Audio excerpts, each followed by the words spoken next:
సమర్థ సద్గురు సాయినాథ్ మహారాజ్కి జై. సాయి భక్తులందరికీ నమస్కారం అండి. మన సాయినాథుని దయ వల్ల అందరూ సంతోషంగా ఉండాలి అని మనస్ఫూర్తిగా కోరుకుంటూ ఈ వీడియో ఆరంభిస్తున్నాను. ఇక ఈరోజుటి వీడియోలో బాబాగారు మన కోసం అందిస్తున్న చాలా మంచి సందేశం. తల్లి, ఈ క్షణమే ఆలస్యం చేయకుండా నా ముందున్న ఈ యొక్క కుబేరుణ్ణి తాకు. నీకు ఈ యొక్క కుబేరుడు కోట్ల ధనాన్ని సొంతం చేసేలా నేను చేస్తాను. ఇప్పుడే ఈ కుబేరుణ్ణి తాకి 2 నిమిషాలనేది విను తల్లి అని బాబాగారు మనకొక అద్భుతమైన సందేశం తీసుకొచ్చారండి. మన ముందు లాఫింగ్ బుద్ధ బాబాగారు ఉంచారు. కోట్ల ధనానికి అధిపతి, అలాగే నిన్ను కూడా కోట్ల ధనానికి అధిపతి చేస్తాను అని చెప్పి ఖచ్చితంగా లాఫింగ్ బుద్ధాన్ని తాకండి. మీరు ఎలాంటి ధనవంతులు కాబోతున్నారో వినండి ఫ్రెండ్స్. బాబాగారి సందేశం చూడబోయే ముందు మీరు ఎక్కడెక్కడో జ్యోతిషం చెప్పించుకొని నిరాశ చెందున్నట్లయితే ఒక్కసారి శ్రీనివాసరాజు గురూజీ దగ్గర జ్యోతిషం అనేది చెప్పించుకోండి. శ్రీ షిరిడి సాయిబాబా గారి ఆశీస్సులతో గురువుగారు జ్యోతిషం అనేది చెప్పబడుతుంది. శ్రీనివాసరాజు గురూజీ నెంబర్ 1 వశీకరణ స్పెషలిస్ట్ అండి. ఈయన కేరళ తాంత్రిక గురువు గారు. ఎలాంటి సమస్యలకైనా సరే 24 గంటల్లోనే పరిష్కారం అనేది చూపిస్తారు. గురువుగారి దగ్గర ఒక్కసారి నమ్మకంగా చెప్పించుకున్నప్పుడు ఆ నమ్మకాన్ని గురువుగారు తప్పకుండా న్యాయం చేస్తారు. ఎలాంటి సమస్యకైనా సరే చక్కటి పరిష్కారాలతో పూజలతో మీ యొక్క సమస్యని గురువుగారు తొలగించేస్తారండి. విద్య, ఉద్యోగం, వ్యాపారం, ప్రేమ, పెళ్లి సమస్యలైన, రియల్ ఎస్టేట్, విదేశీ ప్రయాణం, భార్యాభర్తల మధ్య గొడవలు, సంతాన సమస్యలు, ఇలా ఎలాంటి సమస్యకైనా సరే 100% సొల్యూషన్ వితిన్ 24 అవర్స్లోనే గురువుగారు సొల్యూషన్ అనేది చూపిస్తారు. ఎందువల్ల ఇంత నమ్మకంగా చెబుతున్నాను అంటే గురువుగారి దగ్గర మీరు ఒక్కసారి చెప్పించుకుంటే మీకే నమ్మకం కుదురుతుంది. నేను చెప్పించుకొని నాకు బాగా చెప్పారు అనిపిస్తేనే మీ దగ్గర తెలియపరుస్తున్నానండి. కాబట్టి మీరు కూడా ఒక్కసారి మీరు ఉన్న చోటు నుండి ఒక్క ఫోన్ కాల్ ద్వారా గురూజీకి ఫోన్ చేశారంటే మీ సమస్యకు పరిష్కారం దొరుకుతుంది. గురువుగారిని కాంటాక్ట్ చేయవలసిన నంబర్ 96660644. ఈ నంబర్కి ఒక్కసారి మీరు కాల్ చేయండి. మీ సమస్యను గురువుగారి దగ్గర పెట్టి పరిష్కారం అనేది తెలుసుకోండి. ఇక బాబాగారు మన కోసం అందిస్తున్న సందేశం. ఈ వీడియో నేనే నీకు స్వయంగా చెబుతున్న మాట తల్లి. ఈ వాక్కు ఈ క్షణమే ఆలస్యం చేయకుండా విను. నీ ముందున్న ఈ యొక్క లాఫింగ్ బుద్ధ కుబేరుని తాకు. ఇక నీకు కోట్ల ధనం నీ సొంతం చేస్తాను.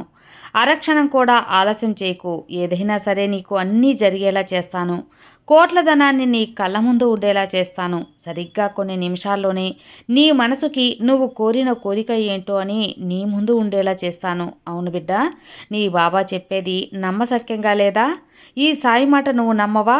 అయితే ఆఖరి వరకు విను, నీకే తెలుస్తుంది, నమ్మకం కుదురుతుంది.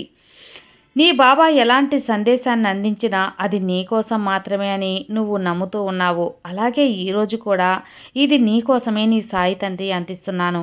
నీ కోరిక ఏంటో నాకు తెలీదు అని అనుకుంటున్నావమ్మా, అది నీ భ్రమ. నీ మనసులో నీ కష్టం దగ్గర నుంచి, నువ్వు పడుతున్న బాధల దగ్గర నుంచి, నువ్వు పడే చిన్న చిన్న సంతోషాలు, కోరికలు అన్నీ కూడా ఈ సాయికి తెలుసు. ఎందుకంటే నువ్వు స్వచ్ఛంగా ఉన్నావు కాబట్టి ఈరోజు నువ్వు నా భక్తురాలిగా పిలువబడుతున్నావు బిడ్డ. ఒక్క మాట చెబుతాను విను. ఎవరైతే అన్యాయాన్ని అనుక్షణం కూడా కోరుకుంటూ ఉంటారో, ఎదుటివారి నాశనాన్ని కోరుకుంటారో, ఎవరైతే ఎప్పుడు కూడా కోపంతో రగిలిపోతూ ఊగిపోతూ ఉంటారో, వాళ్ళు ఎప్పుడు కూడా ఎదుటివారి యొక్క కష్టాన్ని చూసి ఎవరైతే నవ్వుకుంటూ లోపల సంతోషపడతారో, ఇక వారు ఎప్పుడు కూడా నా యొక్క గుడికి రావడానికి కానీ, అలానే నా సన్నిధికి చేరడానికి కానీ, నా దునిమంటలను తాకడానికి కానీ, నా దర్శన భాగ్యం చేసుకోవటానికి కానీ అస్సలు అర్హులు కాదు. ఇది నీకు తెలుసు కదమ్మా. కానీ ఈరోజు నువ్వు నా వాక్కు వినగలుగుతున్నావంటే నీకు అదృష్టం కలిగింది. అవును బిడ్డ, నువ్వు ఈ సాయి బిడ్డవు కాబట్టే ఈరోజు నీ ముందు ఈ కుబేరుణ్ణి ఉంచగలిగాను. ఇక నీ జీవితంలో మొత్తం సంతోషంతో పాటు, ఆనందంతో పాటు, ప్రశాంతతతో పాటు ధనం కూడా నిండబోతుంది. నేను చెప్పే ప్రతి మాట నీ భవిష్యత్తు కోసమే. ఇక నువ్వు ఆలోచించి ప్రతి మాట నీ శ్రద్ధ పెట్టి ఒక్క వాక్యాన్ని కూడా వదలకుండా జాగ్రత్తగా వినమ్మా, అర్థం చేసుకో. అప్పుడే కదా అసలు సందేశం నీ చెవిని ఎందుకు పడింది, నువ్వు ఎందుకు వినగలుగుతున్నావు, నువ్వు ఏం చేయాలి, నీకు అన్నీ అర్థమవుతాయి. నువ్వేంటో ఎదుటివారికి ప్రతిసారి కూడా నిర్ణయించుకోవాల్సిన అవసరం ఏమీ లేదు. అంటే ఎదుటివారు నువ్వేంటో తెలుసుకోవాలి, నువ్వు పడుతున్న తపన ఏంటో తెలుసుకోవాలి, నువ్వు చేసే మంచి ఏంటో తెలుసుకోవాలి అని చెప్పి వారు నీ గురించి అర్థం చేసుకోవటం లేదని నువ్వు బాధపడుతున్నావు. అవునా కాదా? అవును తల్లి. అయితే ఒక్క మాట విను. నువ్వేంటో అలాగే నీకు తెలుసు, ఈ సాయి తండ్రికి తెలుసు. ఎదుటి వారికి తెలిసేయాల్సిన అవసరం ఏముంది చెప్పు? నువ్వేంటో తెలుసుకున్న వాళ్ళు అయితే నిన్ను అసలు వేలెత్తి చూపే ప్రయత్నం చేస్తారా? చేయరు కదా. అందుకే నువ్వేంటో నాకు తెలుసా బిడ్డ, నీకు తెలుసు. ఎదుటివారు తెలుసుకునేలా నువ్వు చేయాల్సిన పని ఏమీ లేదు అంటున్నాను. మరొకసారి నిన్ను గట్టిగా కూడా హెచ్చరిస్తున్నాను. ఇప్పటికే 2-3 సార్లు చెప్పాను. నువ్వు చేస్తున్న పనులు కొంతమందికి అన్యాయంగా అనిపించవచ్చు, నచ్చకపోవచ్చు.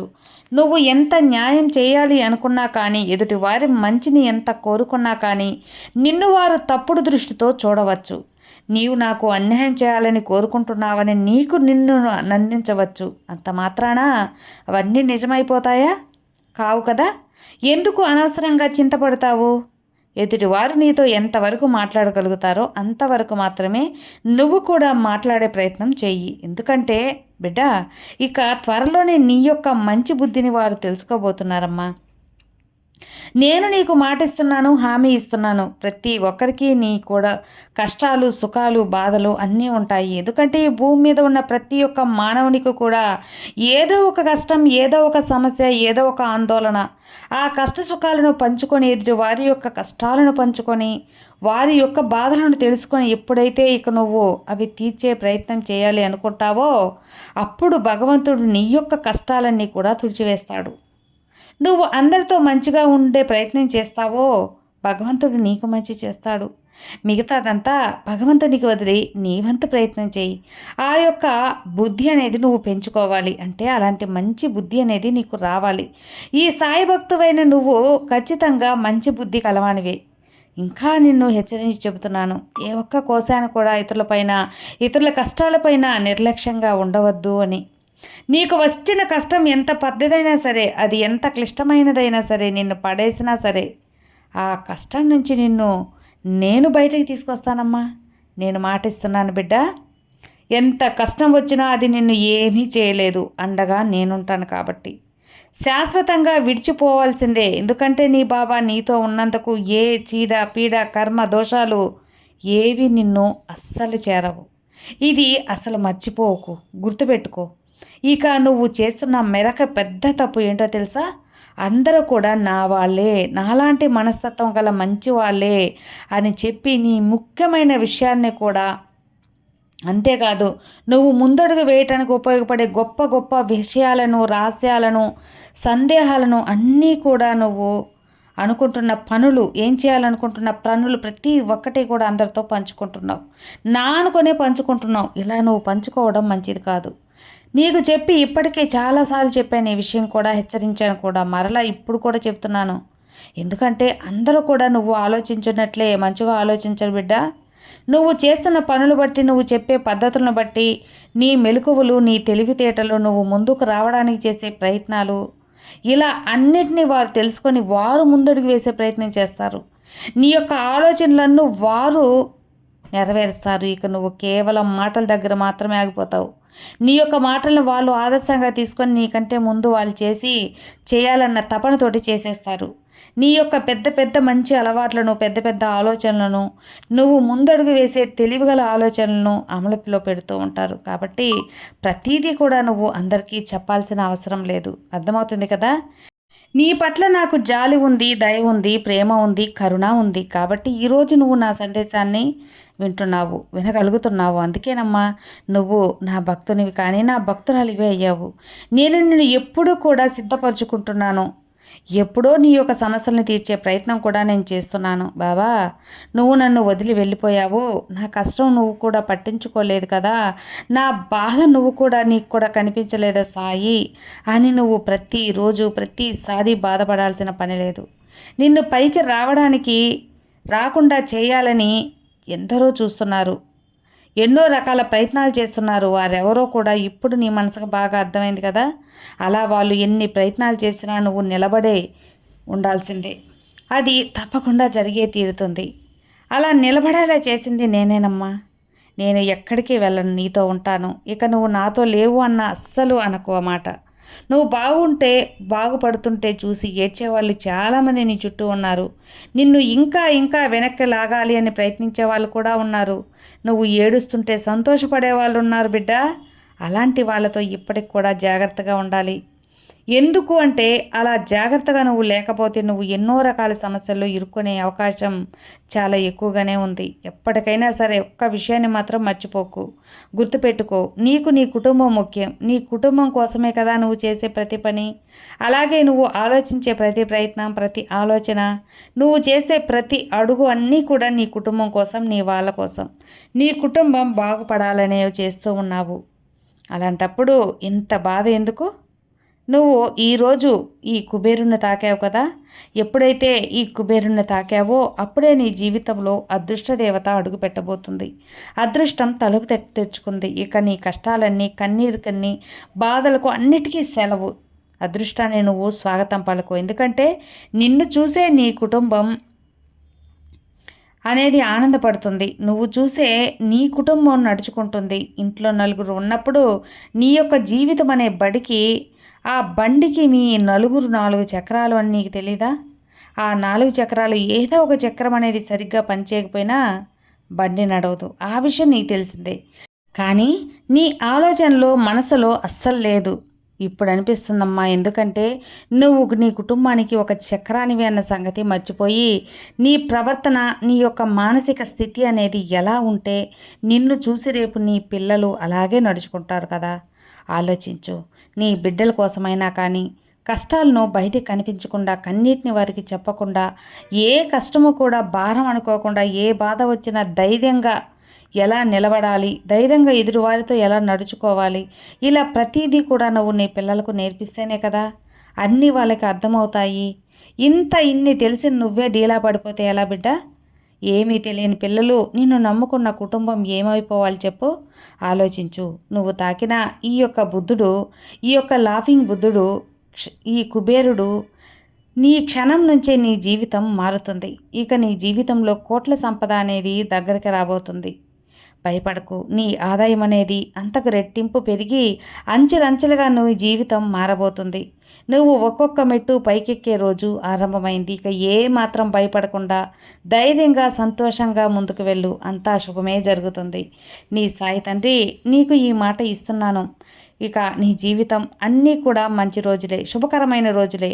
నువ్వు ఆహ్వానం పలుకు బిడ్డ. బాధాకరమైన రోజులన్నీ కూడా ఇక ముగింపు వచ్చేసాయి.